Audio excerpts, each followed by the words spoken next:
Welcome to Arlen's Garden, where we grow and preserve food. Today is rototilling day, and I got my rototillers out here, and I want to show you what they're like and what they do, and then I'll show you some clips of me rototilling. So the first one is they call this a rear tine, because the tines are in the rear, and also the wheels drive, so it's a self-propelled. You just hang on and go. But the tines run in reverse, so instead of, they go like this. That's why you can't pull it. They go like that and pull dirt up from underneath instead of going this way. So that's why you need the wheels to drive, because with the tines in reverse you wouldn't be able to push this thing. And this bar here tells you how deep you want to go. So this is the deepest I can go in my first one. I do that. Then later on in the year I'll put this down a few notches if I want to rototill in the garden. So I'll only go about 2 inches down, just to get the weeds on top. I don't have to dig very much. It has a reverse, so if you want to back up, you got to reverse it that way. So the bad thing about this is, just to move this thing like from one part of the yard to the other out of the way, you got to start it so the wheels will engage and go. So this bar here has the wheels, starts everything going. So when you start it, it won't take off on you. So you pull this down and run your rototiller.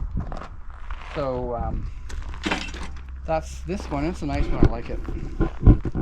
Then this one is same company, Versa, and it's a front tine. So you could take these tines. I don't know if I could tip this up. You could take these tines off if you want to go narrow. And I've actually had trouble and had to put my own bolts through there.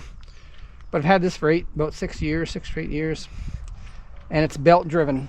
There's a belt back here that drives this. So it's not a chain driven.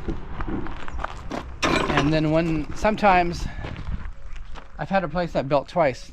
I'll get a rock stuck right in between the frame and the tines, and the belt will snap. So it's a good safety precaution. So it does the same thing. Starts like this, and you have the on and off right here. So it won't run until you put that on. The choke, you need to put the choke totally off to start it, and then open the choke up. Then it could run by itself. It doesn't. You got to push this thing. The wheels don't propel anything, so you gotta lift it up and push it. But the tines move forward. The tines go forward, so it pulls you, and then you use this. This shaft is the opposite of the other one. This you need to push down if you want to dig deeper. It drags you down, slows you down, so the tines dig deeper. And there's no reverse. The reverse is you just pushing it, pulling it around. And this is how you can start it, and as soon as you pull this in, it engages the tines. So that's how that works. You'll see the clips I have next. Thank you for watching the Rototill show.